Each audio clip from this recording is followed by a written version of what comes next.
The knife clattered on the marble as the guard lunged for the little girl. "Stop," Ava shoved between them, glitter crown tilted, hair in her eyes. "She's my guest." The guard froze with a fistful of helium ribbons. The little girl hid behind a man in a faded delivery hoodie. The candles on the six-tier cake burned down to soft puddles. Every caterer, violinist, and florist in the glass-walled ballroom looked up.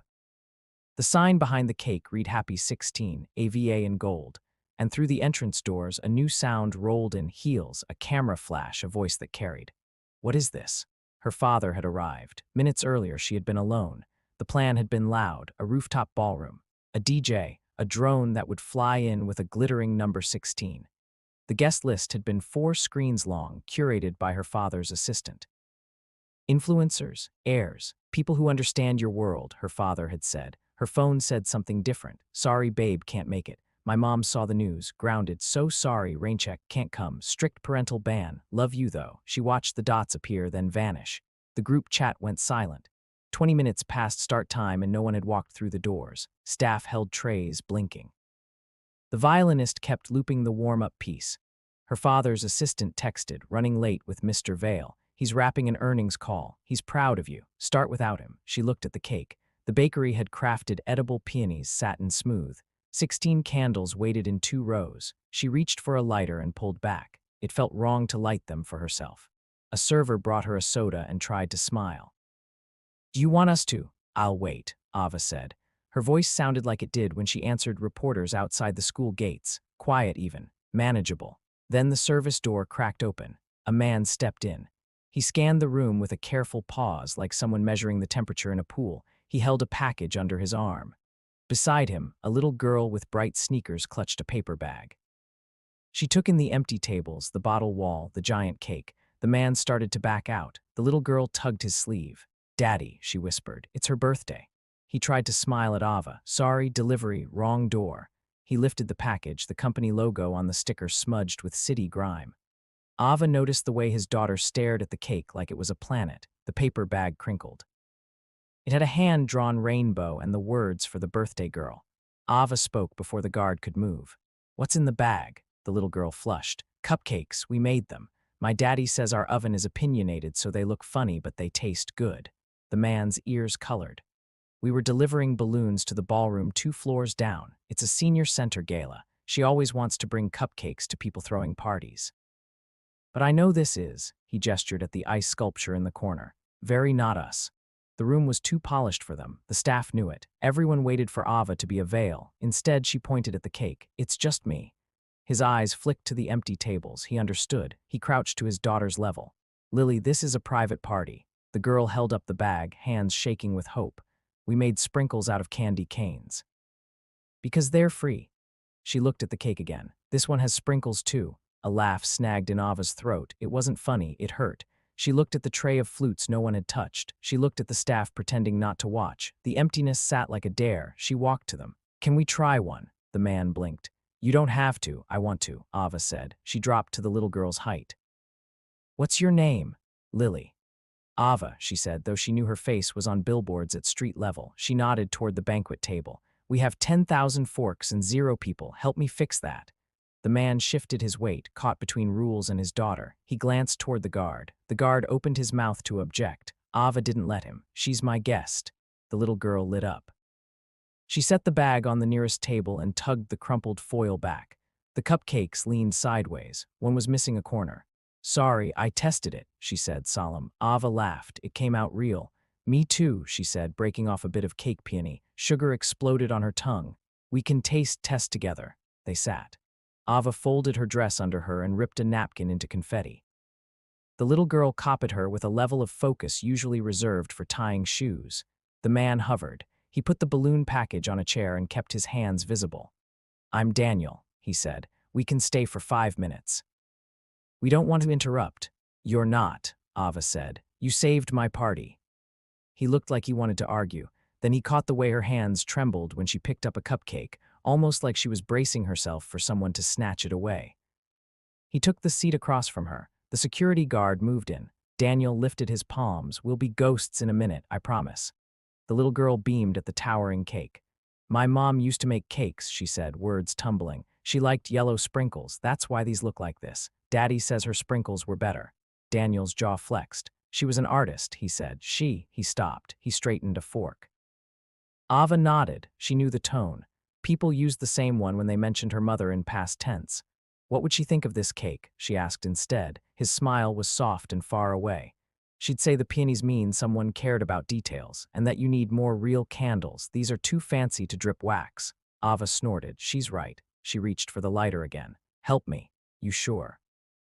He asked. It's my party, she said, and right now you're in it.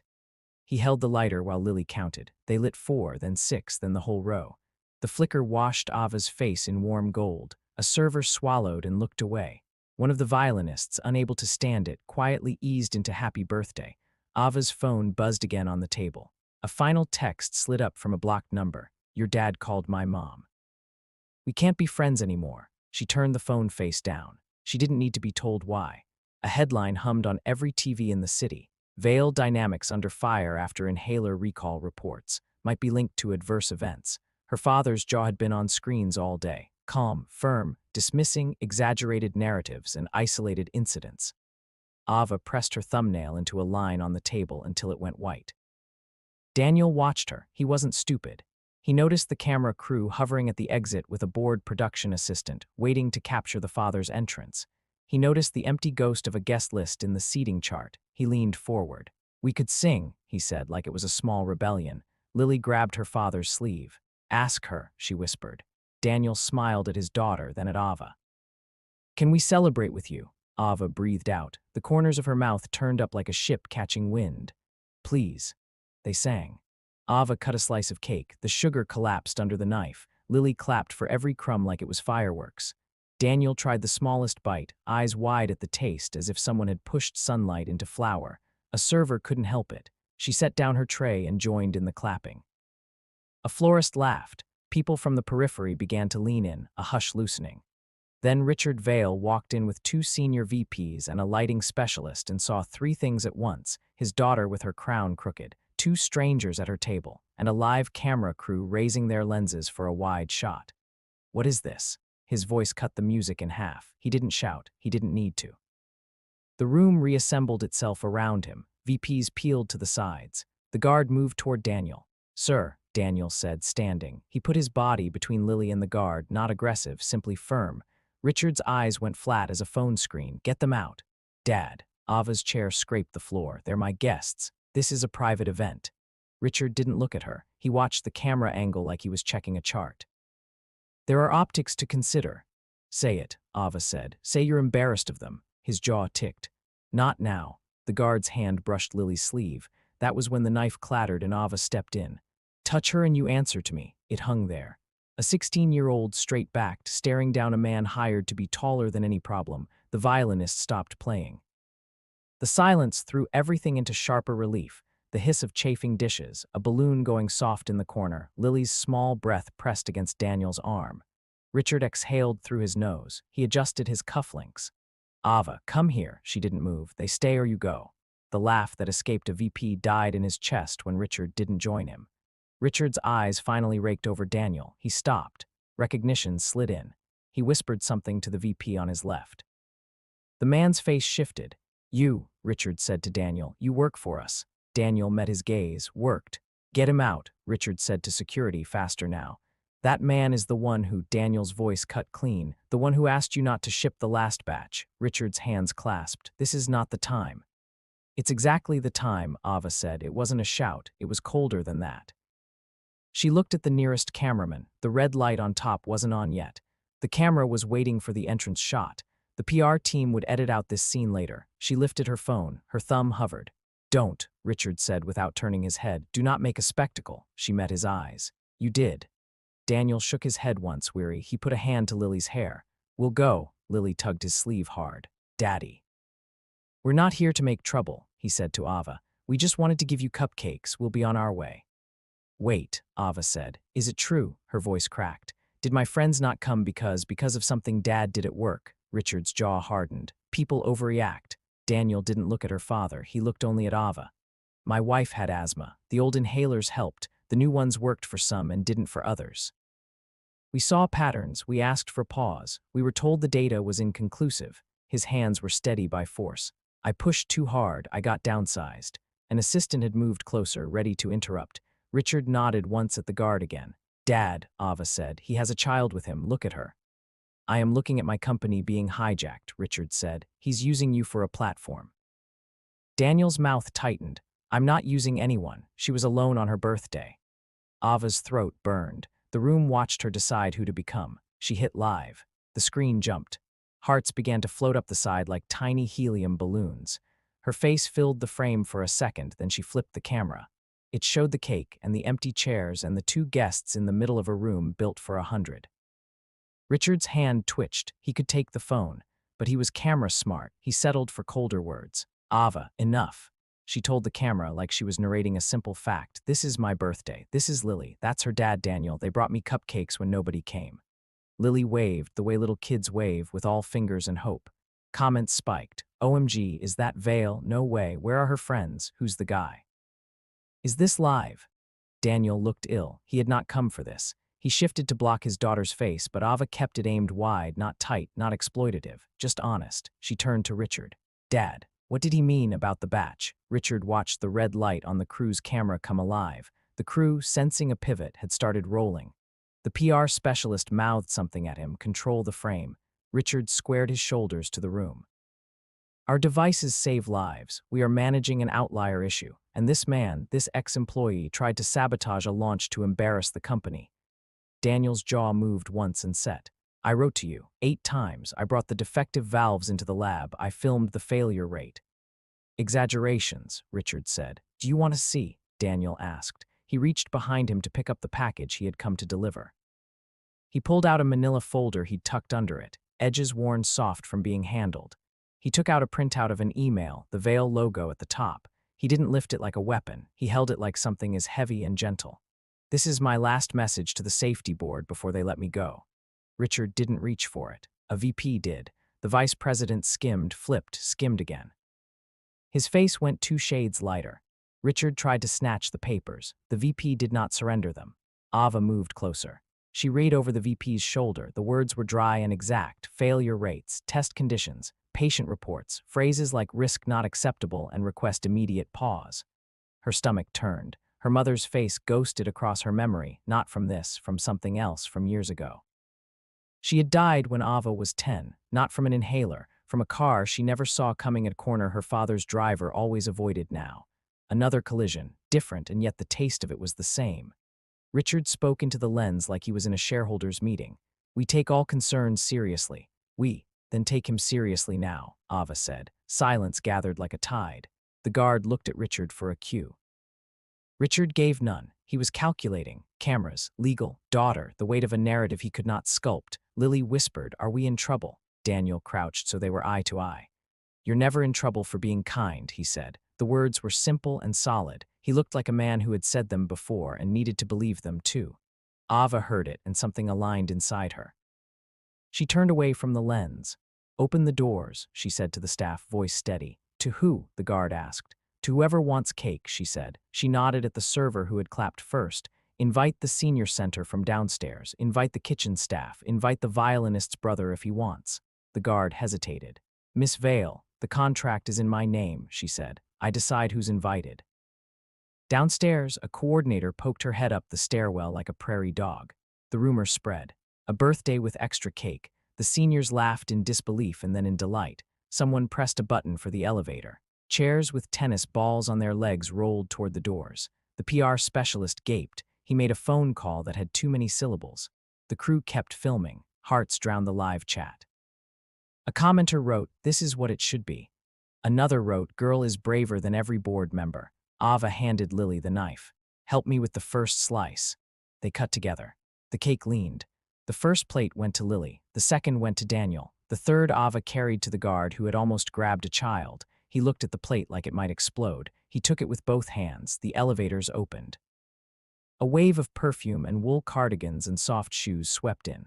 Someone in a navy blazer said, we heard there was a party, and a chorus answered, happy birthday. A retired school principal asked Lily if she could hold the knife steady. Lily nodded solemnly like she'd been asked to operate a crane. The ballroom changed texture. The emptiness lost its grip. Servers laughed. The violinist switched to a reel he knew by heart. A man with a walker told a story about his wife who used to blow out candles by sneaking up on them. A dishwasher came up for air, eyes wet, a piece of frosting clinging to his sleeve. Richard stood in the center of it all like a man who had brought an army to the wrong war. He looked at his daughter. She wasn't playing to the camera. She was cross-legged on the floor with Lily smearing frosting onto paper plates, bracing them so they wouldn't flip. She had cake on her finger. She had no idea there was a smear on her cheek. She looked unpracticed and open and 16. His throat tightened, but he didn't let it show. He walked to the PR team. "Kill the feed," he said low. "You can't," the specialist said. He nodded toward Ava's phone. "It's hers." "Then we tell our story," Richard snapped, reflexive. Daniel looked up. He had drawn a deep breath he hadn't realized his lungs could hold. He watched a man with too many assets and too few anchors calculate how to survive a daughter. Ava stood and wiped the frosting off her cheek with the back of her hand. She walked to her father until they stood close enough to feel each other's heat. "You can join us," she said. "Or you can stand there and watch me blow out candles with a man you fired and a little girl you tried to scare. Your choice." He lifted his chin. He wanted to say something about being manipulated. He wanted to call her naive. He wanted to bark orders until the world slid back into the line he had drawn. His eyes dropped to the email in the VP's hand. He saw the line where his name appeared after the phrase CC, Mr. Vale. He couldn't pretend he hadn't been informed. He had gone around worse corners than this. He had put out hotter fires. He had never had to walk through one with his daughter watching. He turned. He faced the closest camera. He didn't look at his PR team. He didn't give them time to get him a line. "We're recalling the inhalers," he said. His voice didn't reach for warmth. It dropped the sentence into the room like a weight. "Tonight." The PR specialist strangled a sound. The VP who had read the email sat down hard. Richard kept going. "We will fund independent testing. We will set up a compensation fund named after the people who should still be here." He looked at Daniel. "What was your wife's name?" Daniel swallowed. He stood. "Marisol." Richard nodded. The word seemed to be a stone in his mouth. "The Marisol Rivera Fund. Immediate, full transparency. I was wrong." A sound moved through the room like wind through leaves. It wasn't applause. It was the body's reaction when a pressure drops. The camera crew scraped to adjust focus. Ava looked at him. She had watched him apologize to markets. She had never seen him apologize to a human being without a calculating pause between the words and their target. He turned to Daniel. He put out his hand. Daniel stared at it, not for the optics, not for the handshake as a symbol, but to figure out if he could live with touching it. Lily tightened her fingers around his. Daniel took Richard's hand. He didn't smile. Richard nodded once, then dipped his head to Lily, already the better judge in the room. "I'm sorry I scared you." Lily blinked up at him. She thought about the sprinkles. She thought about the idea of a fund named after a mother who loved yellow. She nodded once, courtly as a judge in a cartoon. "You can have cake," she said. Someone laughed high and wet. It was the violinist who had been playing through tears. Ava picked up the lighter. "We're going again," she said. She looked at Daniel. "Will you light them with me?" He nodded. He and Ava moved together, candle by candle. Their hands didn't shake now. Lily held her breath for the last one like she might pop with it. They sang. Seniors harmonized badly and gloriously. A VP tried to find the tune and failed with enthusiasm. The guard joined in on the "to you" like he was stepping off a building to see if he could fly. Ava closed her eyes. Richard, at her side now, didn't plan his expression. He didn't angle his face toward the camera. He watched his daughter become older in a way that had nothing to do with years. "Make a wish," Daniel said softly.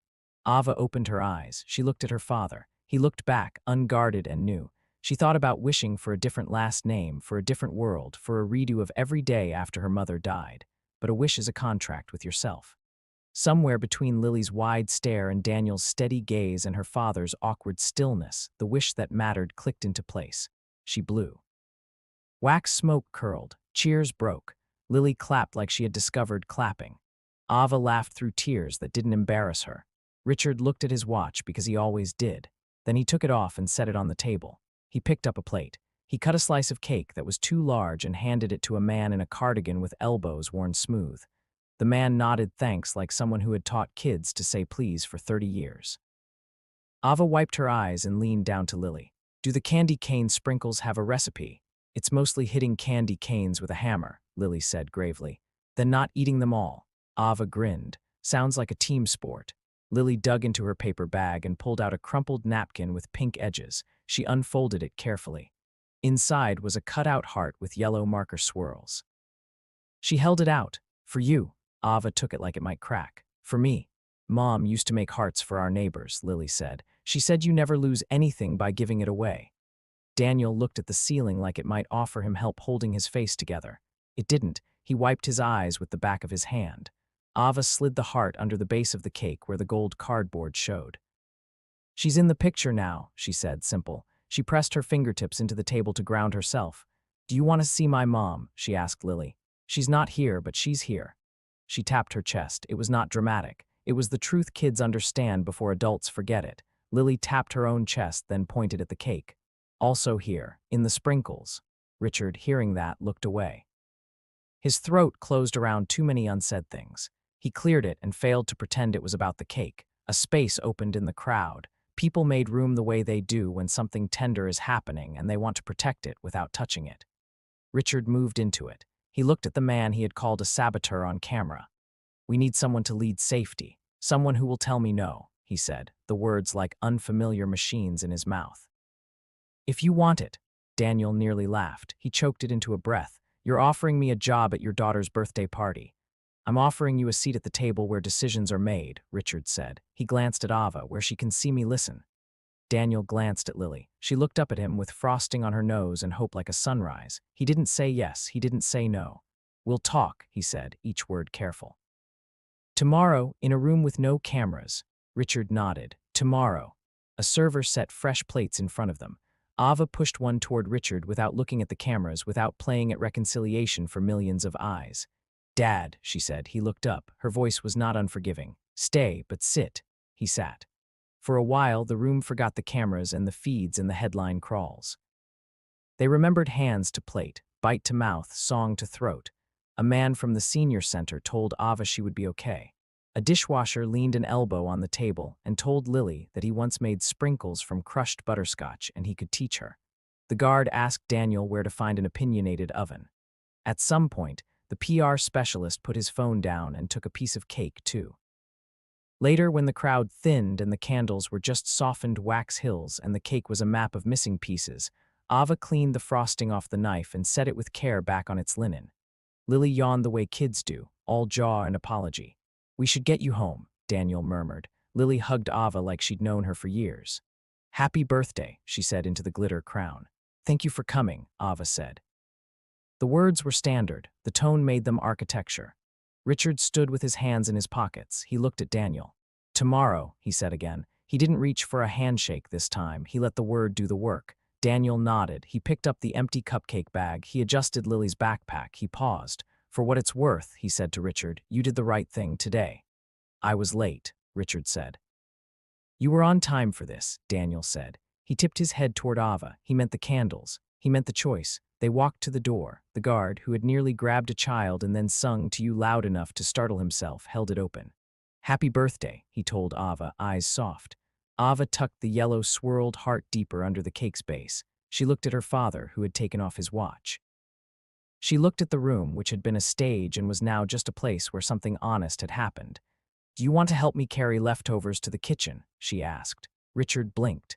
The CEO in him reached for a better invitation, a cleaner line, a scripted closing. The father nodded. Yeah, he said, voice low. Show me where they go. They walked together, plates balanced between them.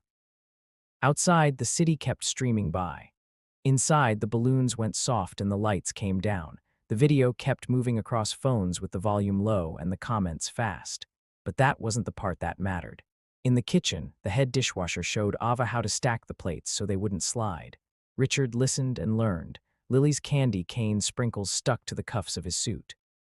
On the way out, Richard stopped. Ava, he said. She turned. For once, he didn't have a pitch. Happy birthday. She looked at him for a long beat, then she nodded. Thank you for staying, she said. In that funny, ordinary sentence was the thing she had wished for when the candles went out. Not a new name, not a new world, just this, people who chose to be in the room. He nodded back, and it wasn't a transaction. It was an answer. The last flicker of candle smoke faded. The cake, the heart tucked underneath, the crumbs on the table, all of it was small and enough. A girl who sat alone at her birthday had more guests than any list could hold.